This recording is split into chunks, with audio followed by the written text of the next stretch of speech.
I'm a little surprised that I'm writing this since I was never that much into the supernatural. I say not that much because my older sister Rita was mesmerized by it. She was 6 years older than me, so most of what she did with her friends in the attic of our garage was a mystery. The garage attic was strictly off limits. They guarded it like an inner sanctum. It wasn't until my mother discovered a Ouija board that I began to understand that something was amiss. We weren't particularly religious, but we did attend church on the holidays, and my mother went on a tirade when my father got home from work, insisting that my sister was inviting evil spirits into our home. My dad threw out the Ouija board, and later I picked it out of the trash and used it for target practice with my brother's BB gun. None of that would have been particularly memorable, except the following night my sister was babysitting me. Normally, as soon as my parents left, they would call Brenda down the street to come down and split their babysitting money with her and then leave. I didn't complain since Brenda was much more interested in my stories than my sister and her friends, but this night my sister stayed home and invited her friend Angie over. They told me to stay in my parents' room, and they disappeared into the basement. I grew up in the Midwest, and we had one of those old, deep basements. The house was over 100 years old, and the basement was a place I could only remember visiting one time when I dropped some toys into the heating vent and my dad had to go into the basement and disconnect some ductwork. There were only 2 small windows that were barely large enough for a small child to fit through, but way too small for an adult. I remember there was a cold draft too. There was a brick wall that abutted the stairs leading down to the basement that had partially collapsed.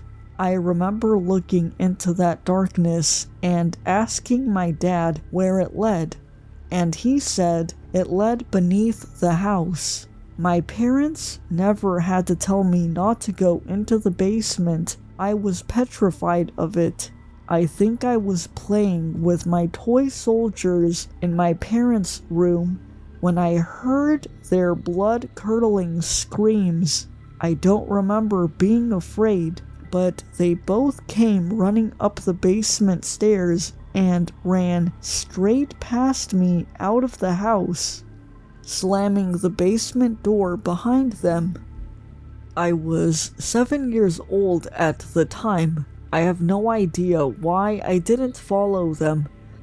I just sat there on the floor with my toy soldiers, and then I heard the footsteps. I thought maybe it was my older brother Joey, who was down the street playing guitar with his friend Steve. They were always playing pranks. The door to the basement was locked. I could hear the door being pushed. The lock was just a wooden disc my dad had made. When they slammed the door, it must have fallen down and locked. I heard it hit the floor when the door burst open, and that's all I remembered. I woke up the next day in the hospital. Later, I was told that my sister had run down the street to get my brother, and they said they found me unconscious on the floor. The doctor said I had a convulsion, and that's what I believed for 30 years until last night. My sister Rita went on to become a flight attendant, and my brother Joey, I still call him that, became a DNR officer. We love each other dearly, but because I live on the other side of the country, we don't stay in touch as much as we used to when I was still living in Michigan. I'd flown back for my father's funeral, and we were all reminiscing on my parents' porch. And that's when my brother Joey brought up the night I had the convulsion. He made us swear to never tell you the truth, Joey said, taking a long drag on his cigarette. But now that he's gone, I guess we can tell you the truth. I looked over at Rita, thinking this might be a joke, but the look of dread on her face told me that whatever Joey was about to say was not for my amusement. Are you sure this is a good idea? Rita asked nervously. Joey crushed his cigarette out on the wooden bench. You didn't have a convulsion. Joey leaned in, the flicker of the porch light casting shadows across his face, making him look more solemn than usual. What happened to you that night? It wasn't anything medical. There was a long, uncomfortable silence. For a moment, I thought he wasn't going to tell me what happened. When Rita and I got back into the house, we found something with you. Joey glanced at Rita, and as if on cue, she said, "It wasn't human." My mind went to the rational explanation of a rabid dog, or maybe a feral raccoon. They both laughed when I asked if it was an animal. "So, what was it?" I asked. "It was like a shadow, and it was floating above you," Rita said, her voice barely audible.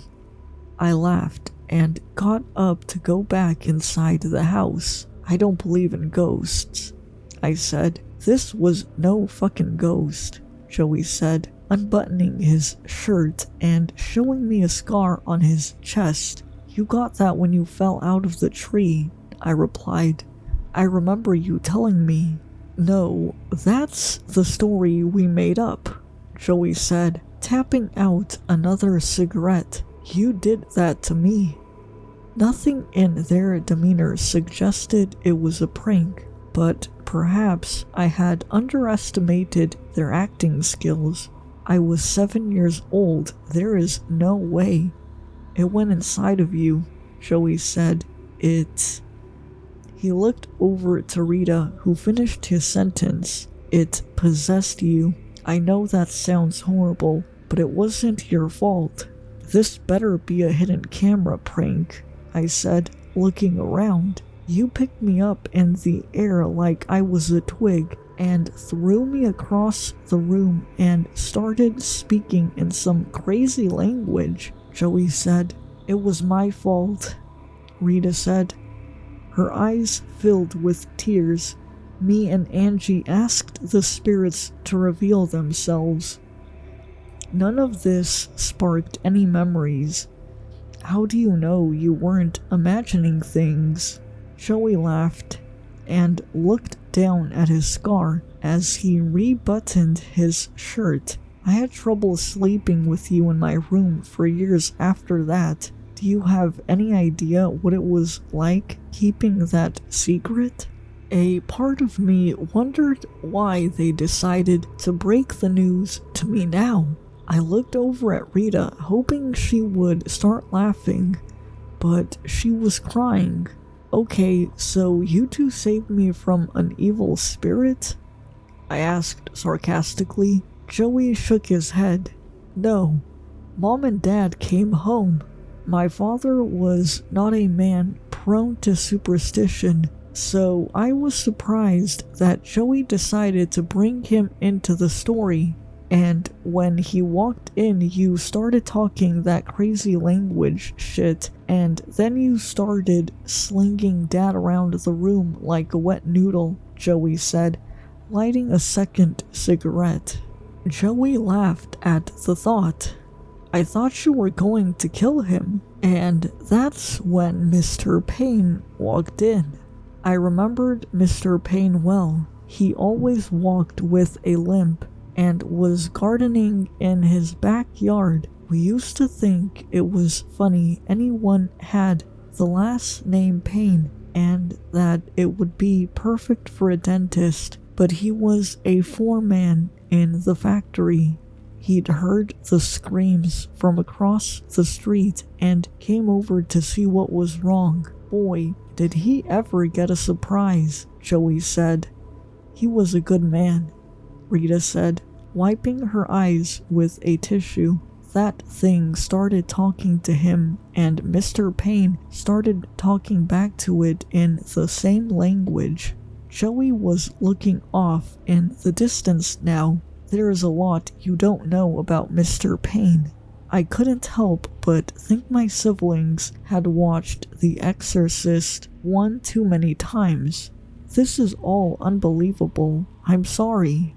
Did you know he studied to be a priest for 5 years and then gave it up when he met Miss Payne? Joey said, sitting on the porch rail, and that's how he could speak to it. He studied those old languages. He started praying over you, and he asked Mom and Dad to get the priest, Rita added.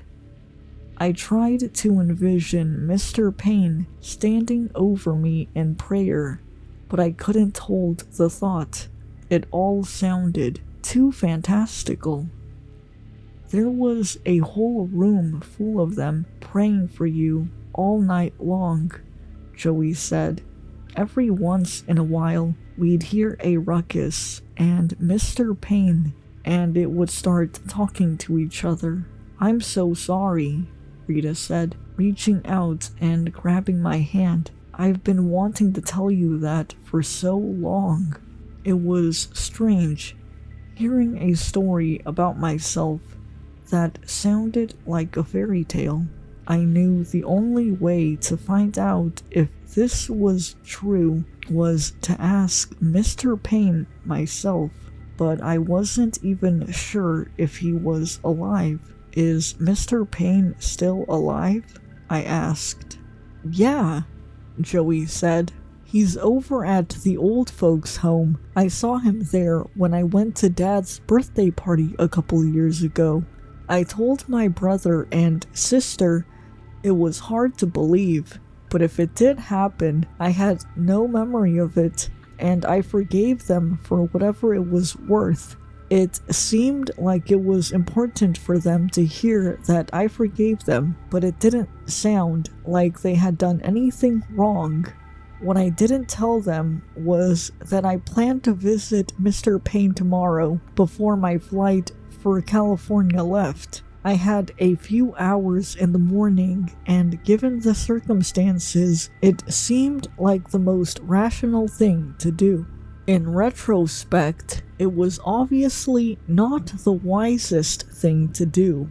That night, I sat in my hotel room trying to figure out why my siblings had come up with such a ridiculous story. They were both teenagers, and maybe they had misunderstood the situation. I might have lost my mind temporarily and then had a convulsion. Except, the people praying over me all night long didn't seem to fit the story, but it was a small town with plenty of superstitious people. It wouldn't be the first time a group of well-meaning religious people misdiagnosed a medical condition for a supernatural event.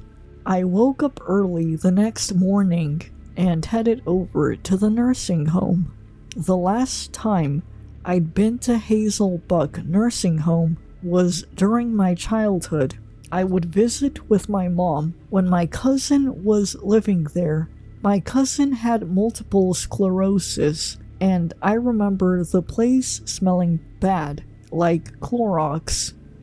My cousin was always in good spirits and smiling, but I could never get over the smell of the place. To my surprise, the place had been completely renovated, and it even smelled good. There was a young lady at the front who greeted me.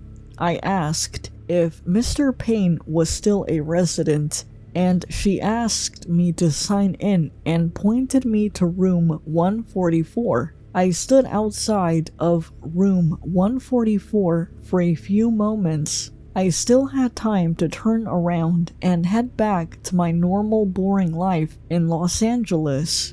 The radio was on and I could hear Ernie Harwell doing the play-by-play announcing for the Tigers baseball game.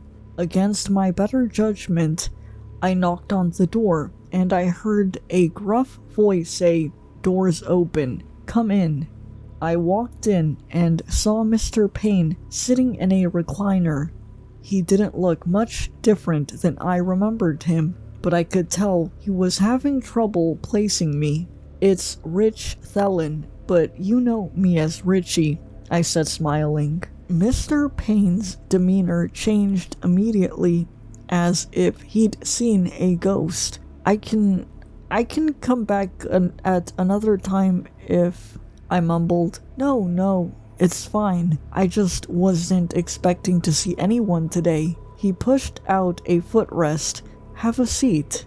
I was suddenly uncomfortable. I guess I had half expected Mr. Payne to tell me it was all just overactive imaginations. But judging from his reaction, I knew I wasn't going to like what he was about to tell me. I thought about standing up and leaving. I'm sure he'd probably wonder why I showed up, but there was some doors you just want to leave closed. This felt like one of them. "I heard about your dad," Mr. Payne said. "You just never know how long you got until the bell tolls." It took a moment for me to reorient myself. I'd completely forgotten that I'd been at my own father's funeral yesterday. Yeah, he always said that he'd probably die of a heart attack. My grandpa was 45 when he died the same way. "You mean Bill?" Mr. Payne said, smiling. "I knew your grandpa. We used to hunt pheasants together." I didn't remember my grandpa. He died before I was born, so I didn't have anything to add. "I am really surprised to see you," Mr. Payne said, slapping me on my knee. "You look good." "Thank you," I said, realizing I could just have small talk and leave. I didn't need to open any locked doors. I could just shoot the breeze. "So, what brings you here?" Mr. Payne asked. "I came because I heard a crazy story and I wanted to see if it was true," I asked. Mr. Payne ran his fingers through what was left of his gray hair. "I figured that was why you were here." Mr. Payne looked over his shoulder. "Can you get me water? There's a cup next to the sink." I didn't know if that was a stall tactic or if he was preparing to give me a long speech, but I was happy to stand up and create some space between us. A few moments later, I turned around with his water, and that's when I noticed that he was holding a rosary. I handed him the water and, rather than sitting back down, took a couple steps backward and leaned against the counter. "I've tried to forget that night," Mr. Payne said, sipping from the styrofoam cup. "Are you sure this wasn't just overly active imaginations?" I asked. Mr. Payne lifted an eyebrow. "Did they tell you what happened? What they could remember?" I answered. Mr. Payne took a few more sips of water and thought for a long time. Well, they were just kids, so they probably didn't tell you everything. I waited for him to say something, but he just sat in silence. I don't think he wanted to discuss it. Mr. Payne, my brother said you dropped out of the priesthood? I did. Miss Payne was a nun back then, and I was going to be a priest, but nature decided otherwise.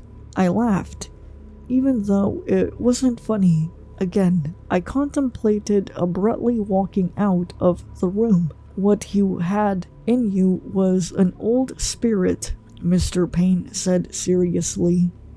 Very old. It had come across the ocean from Old World Europe. The language it spoke was Latin, Mr. Payne added. None of this made any sense. Our house was old by standards of the United States, but there was nothing ancient about it by European standards. Why would an old spirit live in our basement? I asked. Mr. Payne laughed. Is that what they told you? That it was in your basement? I nodded, surprised that there appeared to be a disagreement in their memories. A part of me hoped that the version I was about to hear was more tethered to reality.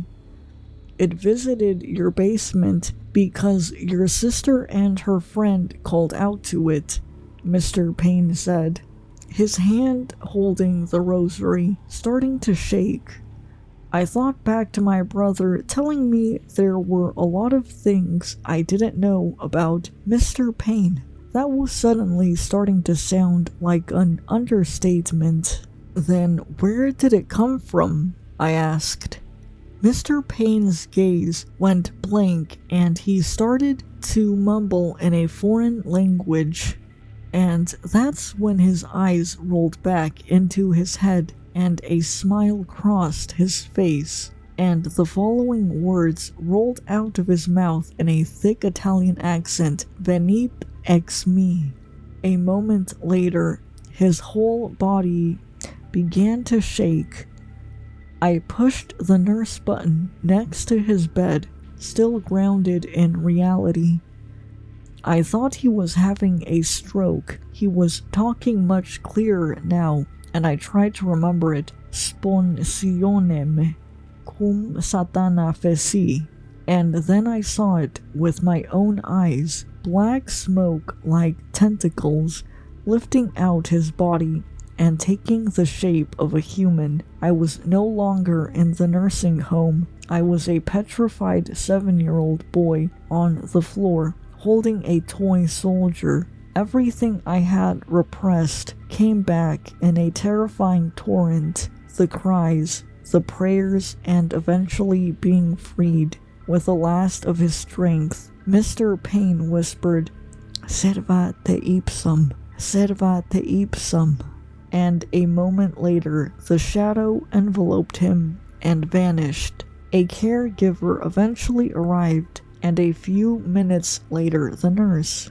They said he was having one of his episodes and asked if I could come back on another day. I walked out of the nursing home and realized I'd reopened a door that Mr. Payne had locked with great difficulty and sacrifice 30 years ago. I didn't know the specifics of what Mr. Payne had done that night, or what had happened in Rome that caused Mr. Payne to leave the priesthood, but something told me it was more than simply meeting Miss Payne.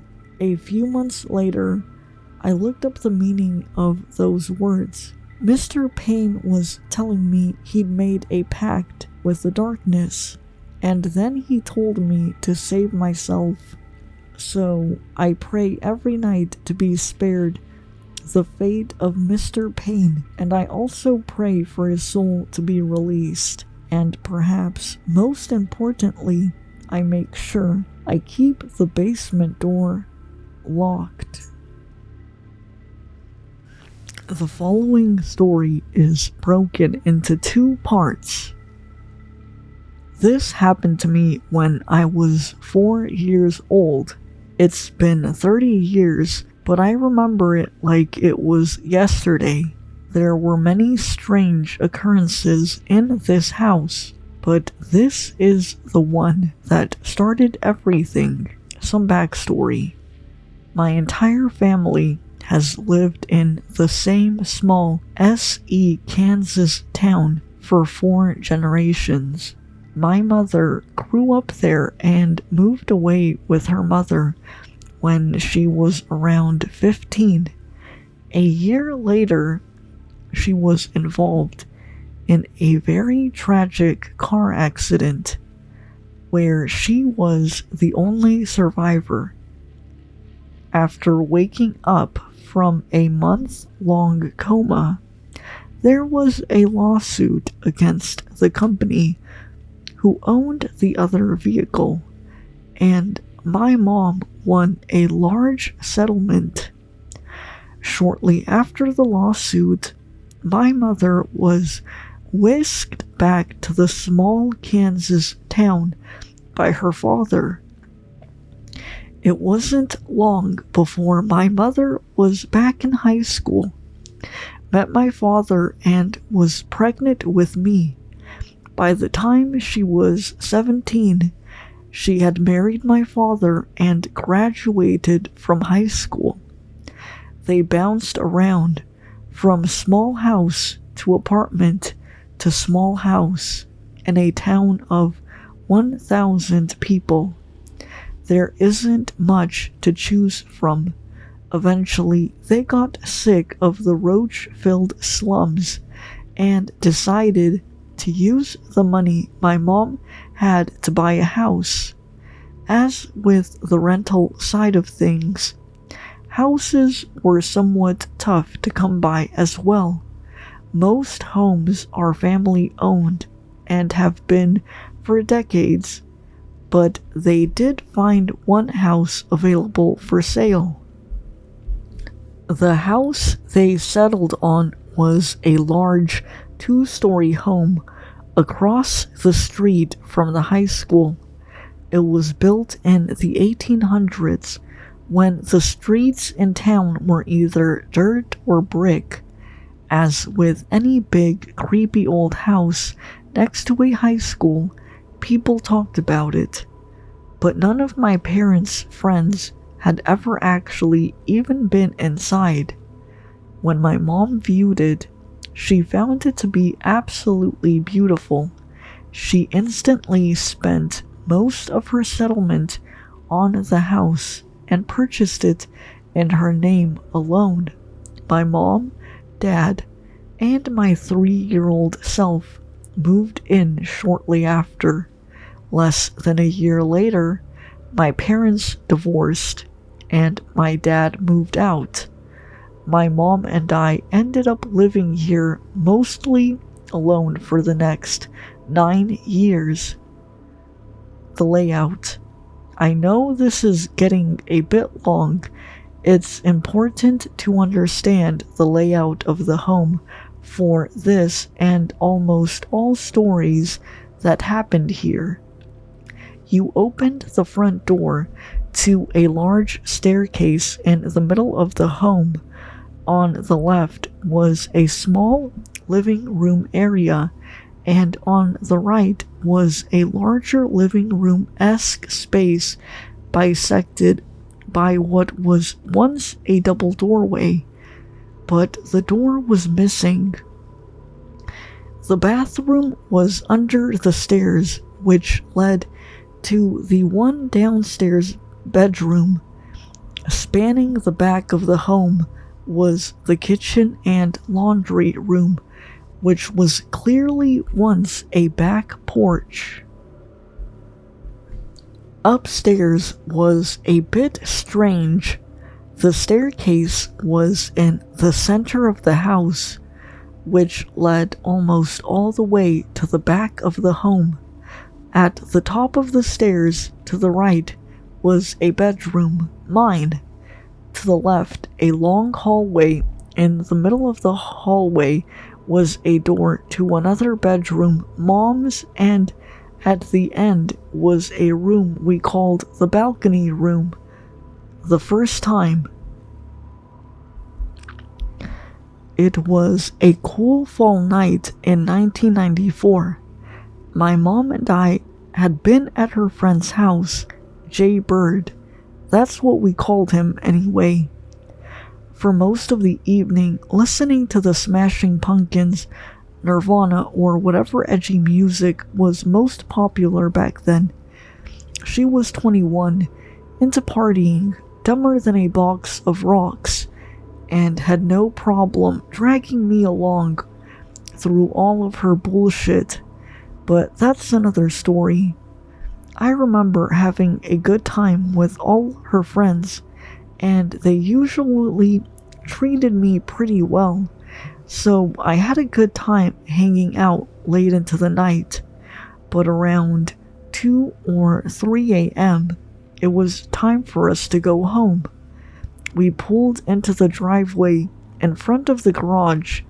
After a short 10 minutes drive, the garage was about 100 feet from the back of the house, and we could see our bedroom lights shining through the lace curtains in the upstairs windows. Nothing seemed out of the ordinary or strange at all. We walked up the small path to the back door that led to the laundry room, both yawning and ready to go to sleep. Once we got inside, the light from the large living room shined through the open doorway into the kitchen, lighting our way. We walked through the kitchen and into the living room, and that's when we heard it. Footsteps somewhere inside the house. We peered into the living room, but couldn't see anything out of the ordinary. Mom called out, "Hello?" No response, just footsteps. Mom and I made the trek to the front of the house, stopping near the foot of the stairs. The light from the living room bled over the bottom few stairs into the smaller living room on the other side. Unfortunately, the upstairs hallway light had been out since we moved in. That's why we typically left the bedroom lights on, so the light could bleed into the hallway. But looking up the staircase was looking up into complete darkness. Someone had turned off the bedroom lights and was running around upstairs. Mom called out again. "Hello? Who's up there?" Of course, no response again. The footsteps were getting more intense. Like most old houses, when something is dropped or someone is stomping on the floor, you feel it everywhere. We were starting to feel these footsteps, and they were turning into stomps. One last time, my mom called out, "Who's running around up there?" And for a split second, the footsteps stopped. Then the stomping started.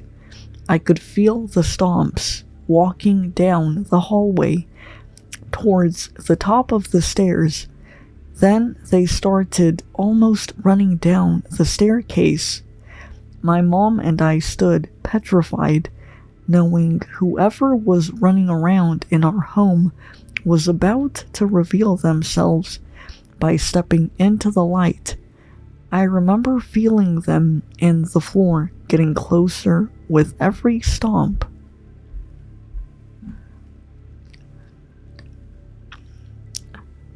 The stomping stopped right at the foot of the stairs. Nothing was there. It seemed like an eternity that Mom and I both stood there, staring at the last step. but I'm sure it was only a second. Then, as quickly as it stopped, the stomping started again, back up the stairs, around the banister, and down the hallway. Once we snapped out of it, Mom picked me up and ran back to the car. She backed out of the driveway, and we went back to Jay's house. Once we got there, Mom told Jay what we had seen. "There's no way someone's fucking with you, Jen," he said. She begged him to come back to the house and see it for himself. He agreed. We pulled up to the front of the house, this time not even bothering with the back door that we usually came through. I'm sure Mom expected us to open the door and everything to be completely normal. Jay would laugh at the situation, and we'd take him home. I know I did. But that's not what happened at all. Jay opened the door first, and we all walked in. Standing at the foot of the stairs, just where Mom and I had been 20 minutes ago, we heard the same stomps as before. Instantly, Jay said, "Watch, we're going to go outside and find the ladder that they climbed up to get into your house. We'll pull it down, then they'll have to reveal themselves." We went outside and found, of course, no ladder or any other way that someone could have broken in. We went back inside, and it happened again. All the way to the bottom of the stairs again, right in front of Mom, Jay, and myself. Jay ushered us outside and said, "How about you guys stay at my place tonight?" We spent the night at Jay's house. The next morning, we went back. The sunlight was shining in, illuminating the upstairs hallway. When we made it to the top of the stairs, everything was normal. Nothing was misplaced. No windows were broken or left open. Everything was exactly how we left it. Jaybird didn't come around Mom's much after that. I guess it's hard to blame him. Mom and I spoke about this happening in the days following the event, but shortly after, up until we moved out of that house, she tried to play it off as if it was a joke. She seemed scarred by the event, and in an effort to protect me from the truth, always denied or downplayed any experiences I shared with her in the future. It wasn't until several years after we'd left that house that she finally opened up about her experiences there and admitted that it was haunted. I don't think she ever fully mended her relationship with Jaybird, and the relationship between her and I would never be the same. This is one of my earliest childhood memories. I was just a little guy back then, and I didn't really understand what had happened to me. I just knew that it wasn't normal. Little did I know, this was the first of many paranormal experiences in this home, and its history had much more to tell us.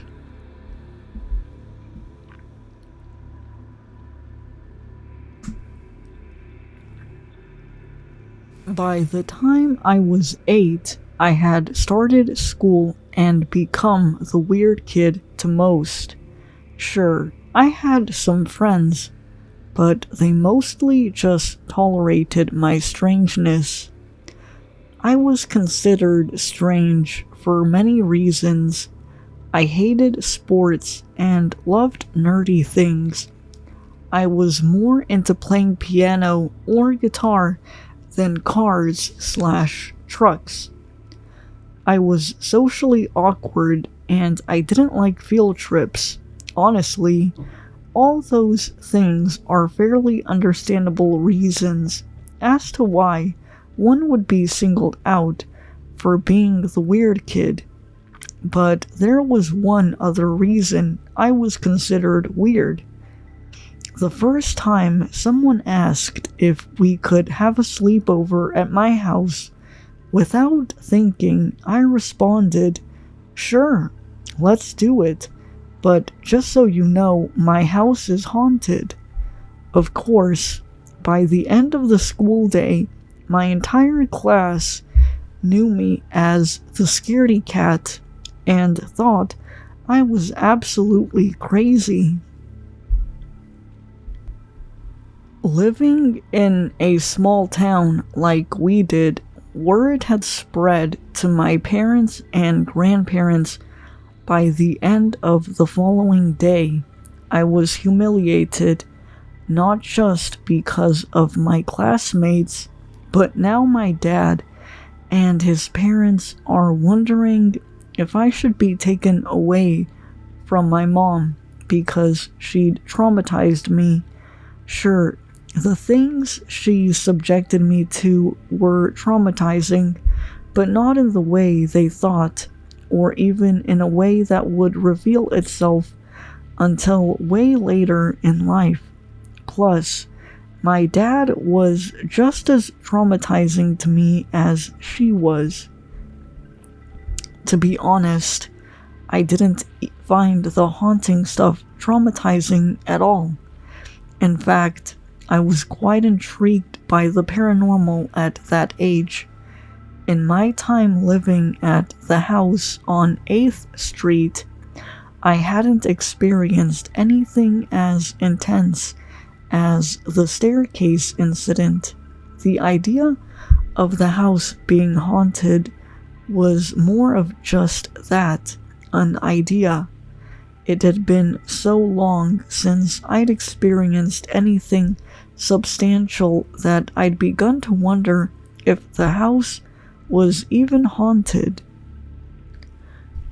Every now and then, usually late at night, you'd hear a door close on its own, or a small creak in the floor would jolt you out of falling asleep.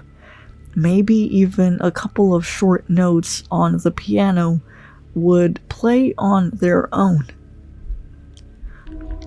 But it was infrequent, and any time I tried to bring it up to my mom or her many friends who seemed to come and go, I was completely shut down. Mom would even try to play it off as if I was being over-dramatic and deny anything paranormal even happened. Honestly, thinking back on it, that was probably more traumatic to me than most of what happened in that house anyway. Mom had many friends, and because she didn't have a mortgage to pay, she would sometimes let her friends rent out one of the bedrooms, and we would live off of the income that would bring in. This lack of responsibility allowed for some interesting things to play out. For example, no bedtime. I was just as much of my mom's friend as any of her other friends, and we would stay up and or out until the sun came up if we wanted to. I can remember all of us waiting until midnight, shutting off all the lights in the house, and Mom's friends would hide throughout the house and have me find them. Other times we'd sit out on the balcony and I'd convince one of her friends to tell me ghost stories late into the night. I honestly enjoyed having most of them around, and occasionally I'd catch them telling my mom or one another about something that happened to them in the house. It always made me curious as to why things weren't happening around me, and why I couldn't experience it and learn more about what was happening. One thing I didn't like, though, was that my mom always seemed to have a boyfriend. Keep in mind, I didn't care that my mom had a boyfriend. I really cared that the guys my mom brought around were monumental douchebags that always got my mom into other bad habits. Another thing I hated about it was that if mom had a boyfriend, I couldn't sleep in her bed with her.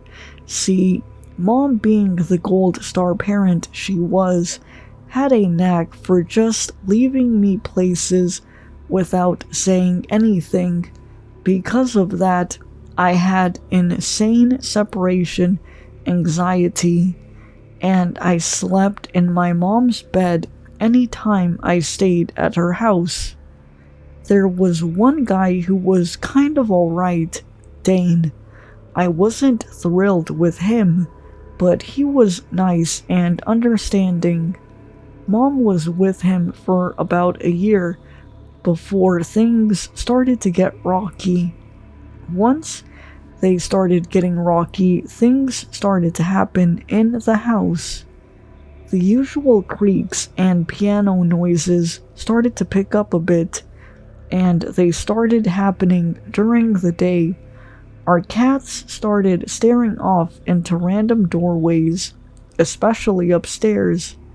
The balcony room became unbearable to be in, and I started feeling things in the house I'd never felt before. One early evening near the end of Dane and Mom's relationship, they had left me at home to go to a friend's house for a bit. I was okay with it. I'd just gotten a Nintendo 64 and was adequately distracted from anything going on.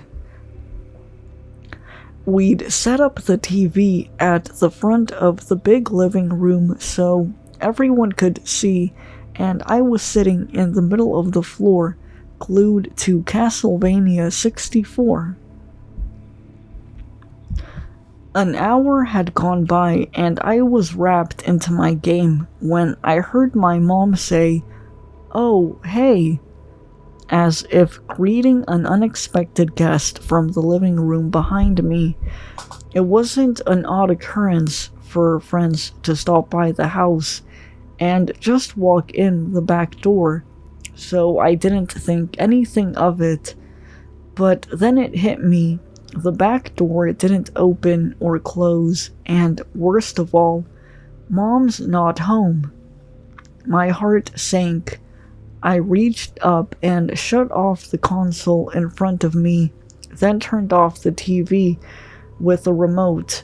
I sat in total silence, staring at the curved black CRT TV screen, hoping to catch a reflection of what was behind me, or at least hear something else to confirm I wasn't going crazy. Eventually, I stood up and turned around, facing the kitchen from the front of the living room. I could see into the smaller living room to my left, the staircase, the open door to the bathroom, and into the kitchen.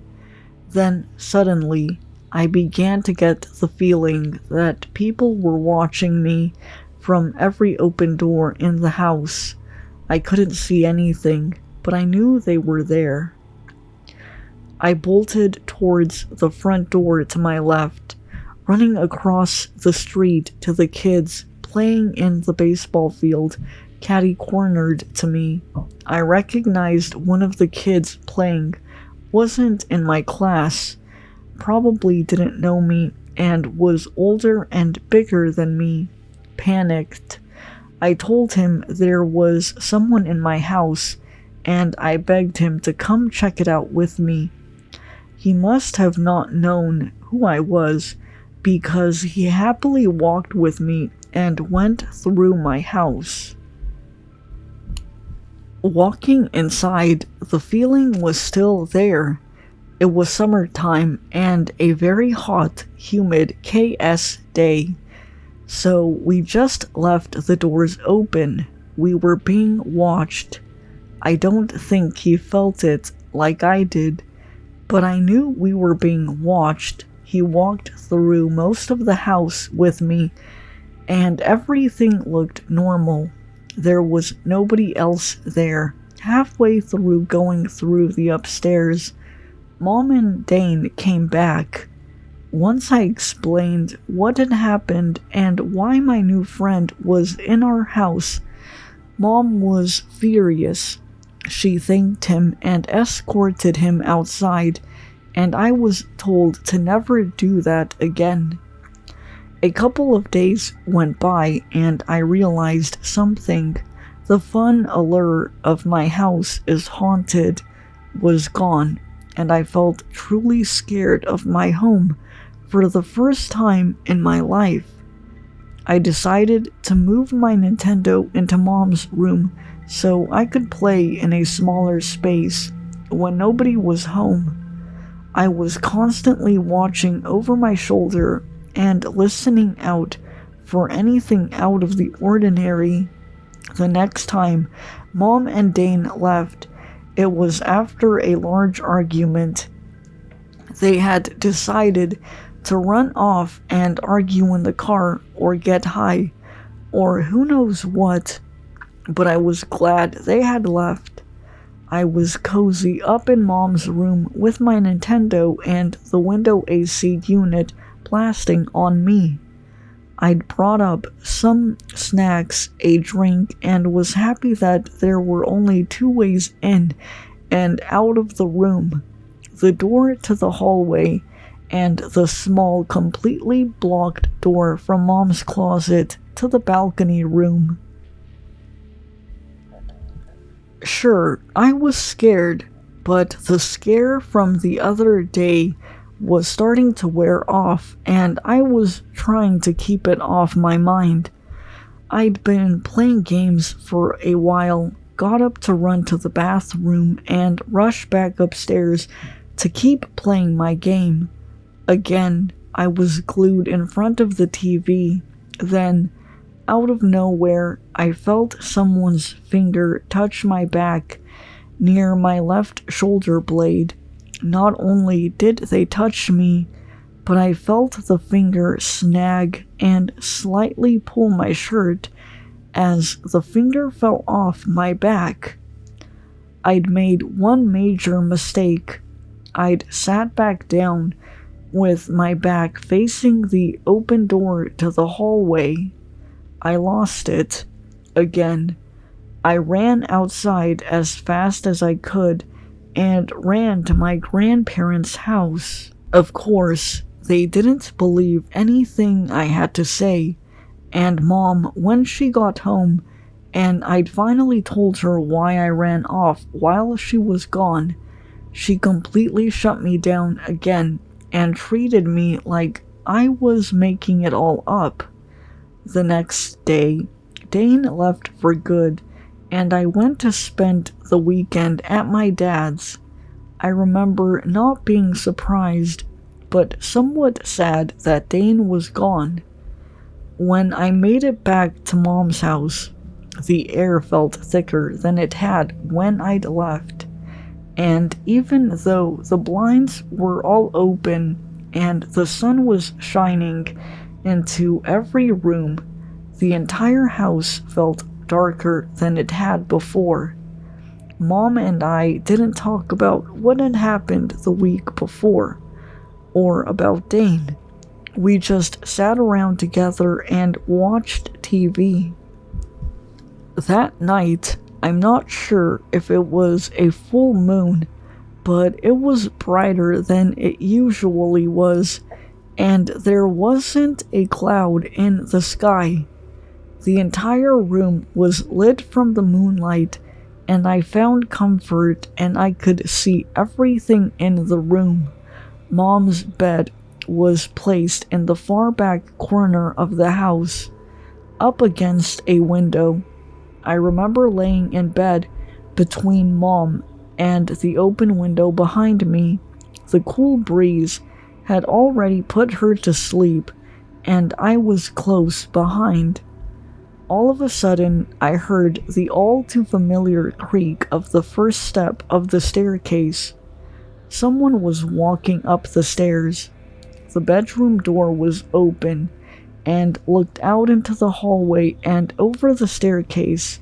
I laid there on my side, with my head propped up over my mom's shoulder, just high enough so I could peek at whatever was coming.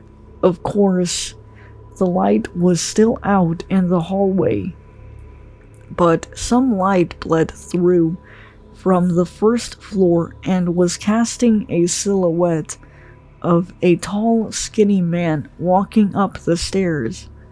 I was relieved.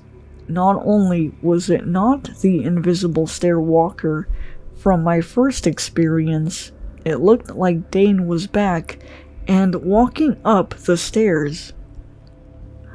I laid there, expecting Mom to wake up, and realize Dane had come home. She was a hard sleeper though, and the creaking of the stairs didn't seem to wake her. As the silhouette walked up the stairs, past the view of the door, I waited for Dane to come into Mom's room. I heard him walking, taking slow, easy steps around the banister, further down the hallway, and turn into Mom's room. But when he walked into the room, I realized that Dane's tall, slender figure wasn't walking through that door. The silhouette stayed simply that. A black shadow of a person, now somewhat transparent in the bright sunlight, with no features whatsoever. The silhouette walked over to the side of the bed, standing right in front of where Mom was laying. He picked up the cover and crawled into bed next to my mom, then vanished. The house was silent. I laid next to Mom, petrified, watching the covers where the silhouette had just laid fall flat again. I laid there staring into the room, watching and listening for any and everything until the sun came up. I told Mom what had happened and she once again denied everything. Within a couple of months, Mom was dating someone new. This guy was an alcoholic, an absolute idiot, and loved to take all of his problems out on us. It didn't help that Mom wasn't much different. I hadn't seen the silhouette again since that night. But other things were starting to happen. Different things were starting to come out of the woodwork, so to speak, and it's not getting better. I've started to notice that the worse things get between Mom and her pet douchebag, the worse things get in the house. Oh, to top it all off, Mom's pregnant.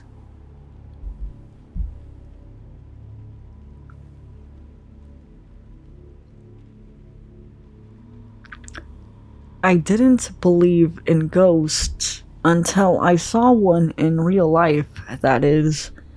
Growing up, I was always told that thing in the corner of your eye that you noticed, but when you turned around, nothing was, and the unexpected shiver you felt randomly, even on hot summer days, was a ghost. I always assumed these were jokes because I was taught that there was no such thing as the paranormal, more specifically, ghosts and spirits. The only real thing about a ghost were the costumes my friends would dress up in for Halloween. I was quite happy living in my blissful non-believing world that anything that went bump in the night was all made up. Sometimes I wish I still lived in that world. The incident happened a few weeks ago. The 6-week summer vacation was almost over and school was about to start up again. Being stupid and bored teenagers, me and a group of friends decided to explore abandoned buildings in our town. We always did this during the daytime. However, my best girlfriend, Amy, came up with a daring idea. She said that there was one place we had yet to explore. An old rotting house on the outskirts of the industrial buildings.